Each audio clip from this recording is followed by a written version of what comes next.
You know how sometimes when you're young and inexperienced and you have just a tiny little bit of money in your wallet and you make a decision concerning something about which you know next to nothing and somehow it works out well?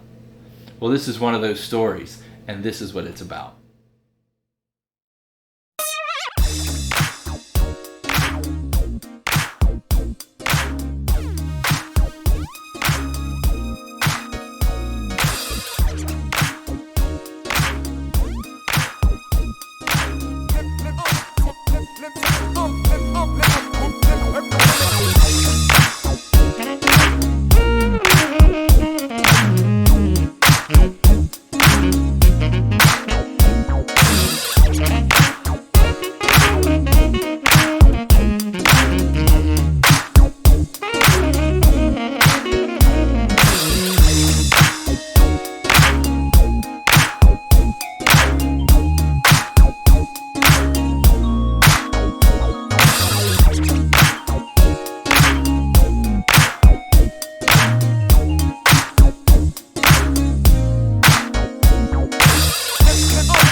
What is up, old souls? This is Reed from Everyman Vintage, and if you dig old guitars, old tube amps, vintage instruments, and old music, then this is the place for you. Make sure you subscribe to this channel so you don't miss out on any of the cool stuff we share. Anyway, straight into the topic of today's conversation. You just saw some really cool footage of a 1954 Danelectro Special amplifier. So just real quick about the amp, it's a 26V6 amplifier. I believe it might even predate, or would have been really early for like the miniature style tubes, like a 12AX7. So I think the preamp tubes are something like 6SN7s or something like that. I don't remember. You can see it in the video. It's got the original RCA tube. They do date to 1954. It's got the original Rolla 12-inch speaker, which also dates to early 1954, hence why I'm calling it that.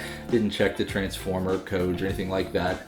I really don't care. But it's pretty much a mid 1950s Danelectro amplifier that just sounds great. Right, it's got a volume knob and a tone knob, and to be quite honest with you, I don't think you need anything else. It's got those two knobs as well as a speed and intensity knob for the vibrato and this really funky doorstop looking foot switch that's hardwired in for the tremolo or the vibrato or whatever you want to call it. I guess it's actually tremolo. All right, but the thing sounds really, really good. How I got it. I was 16 years old and didn't know anything about vintage guitars or vintage amps, but I did know that people always talked about old tube amps that were hand wired and didn't have a printed circuit board, and I just thought it was kind of cool as I walked by this booth and saw this brown like box that had this wicker grill cloth and this cool shaped cutout, and I was like, wow, that's really cool. So I sat down and played it. The guy was asking $300 for it, and I did not have that. So I played it for a couple of minutes, said, man, that's really cool, and then I walked away. All right, a little while later, they were starting to close up shop, and I walked back real quick, and I'm like, I'm gonna offer him everything I have in my wallet and see what he says. Worst thing he can do is say no, go away, and I'd be cool with that. So I go back and I say, hey, I played this earlier, I'm interested in the amplifier. I said, but honestly, I have $130 to my name. That's all I got in my wallet. If you'll take it, I'll buy it. And he said, I can't do that. He said, that's way below what I'm asking, so I'm sorry, I can't do it. And he probably thought I was trying to like negotiate or something, but I wasn't. All I had was $130. So I said, man, I appreciate it, and I walked away. And he goes, hey, hang on. He said, all right, $130. I'd rather have the cash than load it back up and take it back home. So sure. So I emptied my wallet, gave him $130 and went home. And the thing sounds great and has sounded great ever since. Only thing that's been done to it, it's got a new power cord on it, and I had it serviced. It was making some funky noises, so a guy basically cleaned the tube sockets, touched up solder joints, and it sounds great. All the components are original to it, not just the tubes, but all the caps and the speaker and everything is the way that it was. And I don't believe in changing stuff if it doesn't need it. And it sounds great, it works great, so I'm leaving it alone. Alright, so the only kind of cheap and chintzy thing about it, since it is a Danelectro kind of a budget line thing, I mean, the Rolla speaker may not be the highest quality, but the cabinet is not even made of wood, it's made of pressed paper. So anyway, I just don't get it wet, and it works just fine.